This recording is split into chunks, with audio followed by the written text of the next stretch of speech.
Do you wanna know? Assalamualaikum warahmatullahi wabarakatuh. Waalaikumsalam warahmatullahi wabarakatuh. Sebelum kita memulai pembelajaran hari ini, marilah kita membaca doa sebelum belajar terlebih dahulu. Membaca doa mulai 1, 2, 3. Raditu billahi rabba wa bil islami dina wa bi Muhammadin nabiyya wa rasula. Rabbi zidni ilma warzuqni fahma. Amin. Terima kasih anak-anak. Selamat pagi. Bagaimana kabarnya semuanya? Baik, Bu. Selanjutnya kita absen terlebih dahulu ya. Iya. Dias Ayu Niswatin Hasanah, Hadir. Ersa Adrelia Erawati, Hoyrun Nisa, Hadir. Nur Indah Fitria. Hadir. Baik, semuanya hari ini hadir. Pada pagi hari ini kita akan mempelajari tentang kearifan Nabi Muhammad SAW dalam mewujudkan kedamaian. Dibuka bukunya semuanya. Nanti apa yang Ibu sampaikan silahkan dicatat ya. Ya, Bu. Hari ini kita akan mempelajari tentang kearifan.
Nah, anak-anak, poin pertama, kita akan mempelajari tentang kondisi masyarakat Arab pra-Islam. Poin pertama adalah dalam hal kepercayaan. Nah, masyarakat Arab ini dahulunya sudah mengenal ajaran tauhid yang telah disampaikan oleh Nabi Ibrahim alaihissalam, kemudian dilanjutkan oleh putranya Nabi Ismail alaihissalam. Namun, anak-anak, setelah Nabi Ismail ini wafat, mereka mulai pindah kepercayaan. Nah, awal mulanya ini dimulai oleh Amir bin Lubai. Ia melihat penduduk kota Syam. Dia melihat penduduk kota Syam itu menyembah berhala. Akhirnya dia ingin mengikuti, tertarik, dan akhirnya dia pengen mempraktekannya di Mekah. Nah, sebenarnya pada masa itu disebut masa jahiliyah. Ada yang tahu apa masa jahiliyah? Zaman kebodohan. Nah, benar sekali Mbak Nisa. Namun anak-anak perlu diketahui bahwa masa jahiliyah ini bukan berarti mereka bodoh akan ilmu pengetahuan. Tidak, tapi mereka itu bodoh dalam hal keagamaan. Mereka tidak percaya akan adanya Allah SWT. Nah, apa saja sih faktor yang membuat mereka itu akhirnya menyembah berhala? Ada 3 faktor penyebab penyimpangan mereka. Yang pertama, bisa dicatat anak-anak, adanya kecenderungan mereka itu ingin Tuhan itu selalu bersama mereka. Terus kemudian yang kedua, kecenderungan terhadap leluhur mereka. Jadi mereka mengikuti para tetua-tetua di daerah mereka. Yang ketiga, adanya ketakutan terhadap alam. Jika suatu saat nanti bencana alam yang besar, mereka itu mengandalkan sesuatu hal yang lebih kuat yang ada. Itu 3 faktor penyimpangan yang menyebabkan mereka itu menyembah selain Allah SWT. Nah, anak-anak perlu diketahui mereka itu bukan hanya menyembah patung tok, tapi ada juga yang menyembah malaikat, jin, ruh, dan lain sebagainya. Nah, poin kedua kita akan memasuki dalam kondisi sosial.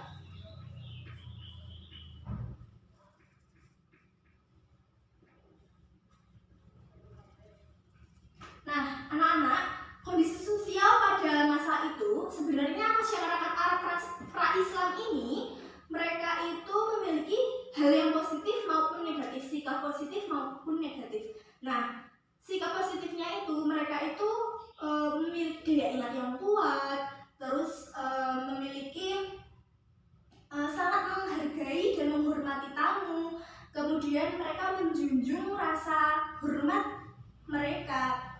Namun di samping mereka memiliki sifat positif tadi, anak-anak mereka itu juga memiliki sifat negatif. Jadi itu sifat positifnya tertutupi oleh hal-hal negatif yang mereka perbuat. Contohnya mereka berjudi, mabuk-mabukan, bahkan pada saat itu tradisi di Arab itu mereka itu mengubur anak perempuannya hidup-hidup. Mereka itu malu karena malu jika memiliki anak perempuan. Jadi mereka dengan teganya mengubur hidup-hidup anak perempuan mereka. Kemudian selanjutnya kondisi ekonomi.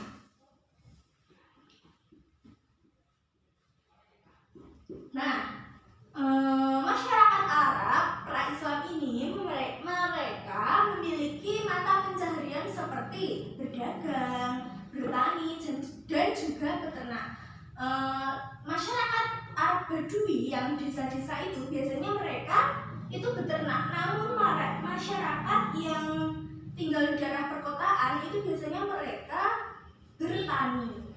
Nah, di sana itu pada saat itu sudah ada pasar waktu itu. Bahkan pasarnya itu seperti pasar-pasar yang besar, pusat perbelanjaan yang besar. Nah, fungsinya pasar pada saat itu bukan hanya untuk tempat jual beli. Nah, bukan seperti pasar-pasar zaman sekarang ya, hanya untuk jual beli anak-anak. Namun pada saat itu, fungsi pasar itu juga untuk pertemuan antara sastrawan-sastrawan, penyair-penyair. Nah, mereka bertemu untuk saling menunjukkan kemampuannya, keahliannya masing-masing. Nah, itu adalah kondisi ekonomi dari masyarakat pra-Islam. Nah, selanjutnya kita akan membahas tentang kondisi politik. Nah, anak-anak, kita akan bahas tentang kondisi politik masyarakat Arab. Nah, sebelum datangnya Islam, ada 3 kekuatan besar Arab pada saat itu. Yang pertama yaitu Kekaisaran Nasrani Bizantium, yang kedua ada Kekaisaran Persia yang memeluk agama Zoroaster, juga dinasti Himyar yang berkuasa di Arab Selatan. Selain ketiga kekuatan besar itu, ada pula kerajaan-kerajaan yang telah ada di Jazirah Arab. Saya akan menunjuk teman-teman agar membacakan beberapa kerajaan yang ada. Tolong Mbak Esa coba dibacakan kerajaan Kindah dan juga kerajaan Ma'in. 1. Kerajaan Kindah tahun 480 sampai 529 sebelum Masehi. Dia adalah satu-satunya kerajaan yang berdiri di tengah-tengah Jazirah Arab di antara hukum yang diatur berdasarkan kabilah, namun kerajaan ini berumur sangat pendek. Raja pertama kerajaan ini bernama Hajar Akil al-Murad. Dia tunduk di bawah kerajaan Himyar di Yaman. Cucunya yang bernama Haris bin Amr berhasil meluaskan pengaruhnya ke Hirah. Namun kerajaan mereka hancur dan kembali kerajaannya pada kehidupan kabilah. 2. Kerajaan Ma'in dan kerajaan Hadban 1200 sebelum Masehi sampai 700 sebelum Masehi. Kedua kerajaan ini hidup di satu zaman. Keduanya adalah kerajaan paling awal di Yaman, namun sejarah tentang kedua kerajaan ini sangat sedikit. Kemudian kerajaan yang ketiga, keempat, dan kelima silahkan dibacakan oleh Mbak Dias.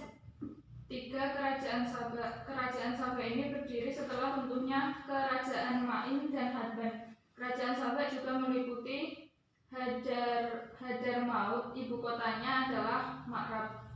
Kerajaan ini menjadi terkenal disebabkan dua hal. Pertama, adanya Ratu Bilqis, dan kedua, adanya bendungan Ma'rab yang besar, yang kemudian bendungan ini hancur. Maka terjadilah sebuah bencana air yang menyebabkan penduduk setempat banyak yang pindah ke wilayah utara. 4. Kerajaan Himyar. Kerajaan ini berdiri setelah runtuhnya Kerajaan Saba dan menjadikan Zafar sebagai ibu kotanya. Raja-rajanya memberikan gelar kepadanya Tababi'ah. Saba dan Himyar meninggalkan peninggalan-peninggalan yang menunjukkan keagungan kemajuan yang dicapai dua kerajaan ini. 5. Penduduk Romawi di Yaman. Zunuwas, Raja Himyar yang memeluk agama Yahudi, memberi pilihan kepada orang-orang Masehi Najran antara memeluk agama Yahudi atau mereka harus mati.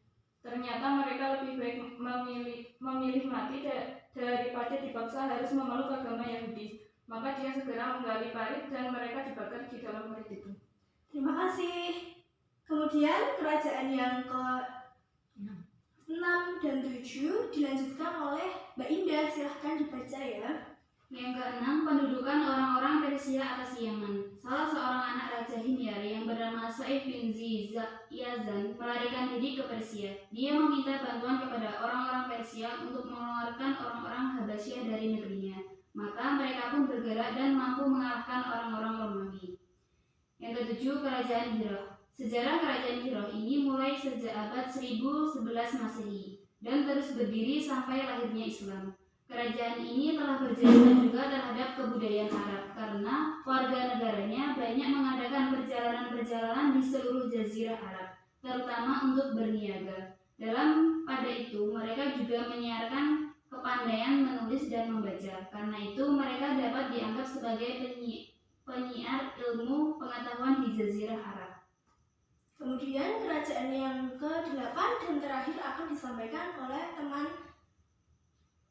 Mbak Risa. Silahkan dibaca. 8. Kerajaan Ghazan. Nama Ghazan itu berasal dari mata air di Syam yang disebut Ghazan. Kaum Ghazan memerintah di bagian selatan dari negeri Syam dan di bagian utara dari jazirah Arab.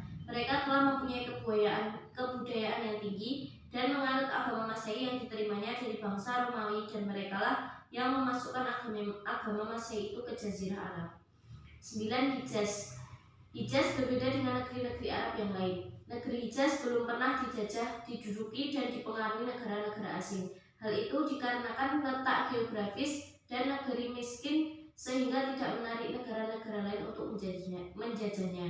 Kota terpenting di daerah ini adalah Mekah, tempat Ka'bah berada. Nah, terima kasih teman-teman. Itulah tadi 9 kerajaan yang ada di Jazirah Arab. Jadi selain ketiga kekuatan politik masa Arab pra-Islam yang ketiga tadi, ada juga kerajaan-kerajaan yang membantu dalam hal politik. Kita selanjutnya akan memasuki bab kedua, yaitu misi dakwah Nabi Muhammad SAW di Mekah.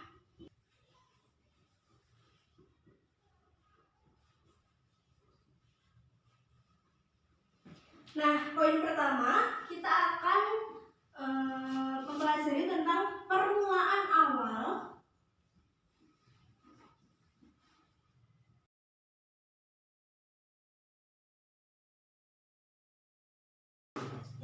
poin selanjutnya, bab yang kedua, kita akan mempelajari tentang misi dakwah Nabi Muhammad SAW di Mekah. Yang pertama, permulaan dakwah. Nah, pada mulanya Nabi Muhammad ini memberikan dakwah kepada kerabatnya. Yang pertama yaitu ada Siti Khadijah, yaitu istrinya, kemudian Ali bin Abi Thalib, yaitu sebagai sepupunya, kemudian Zaid bin Haritsah, yaitu budaknya yang kemudian diangkat oleh Nabi menjadi anak angkatnya. Kemudian yang terakhir ada Abu Bakar, yaitu sahabat karibnya Nabi. Nah, pada waktu itu selama 3 tahun Nabi Muhammad itu berdakwah secara sembunyi-sembunyi. Barulah kemudian Allah memberikan wahyu berupa surat Al-Hijr ayat 94 yang bunyinya, Didengarkan ya anak-anak. A'udzu billahi minasyaitonir rajim. Bismillahirrahmanirrahim. Fasta bima tu'mar wa a'rid 'anil musyrikin. Yang artinya, maka sampaikanlah olehmu secara terang-terangan segala apa yang diperintahkan kepadamu dan berpalinglah dari orang-orang yang musyrik. Nah, barulah ketika turun surat Al-Hijr ayat 94 ini, Nabi Muhammad SAW berdakwah secara terang-terangan, menyampaikan kepada semua umat manusia, baik yang golongan bangsawan, budak, baik dari negara-negara di sekitar Arab. Beliau menyampaikan dakwahnya tentang ajaran Islam.